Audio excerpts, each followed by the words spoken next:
Morning guys, here we go again. Ito ay isang scapulet. Ang scapulet ay mutya ng lupa. Ang mutya ng lupa ay makapangyarihan. Siya ang may makapangyarihan sa lupa.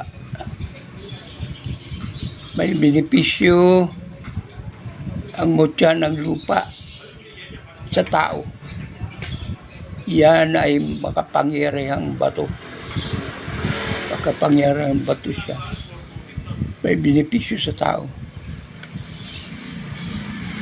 Pag sumasakit ang aking muscle, hinihilot ko ng mutya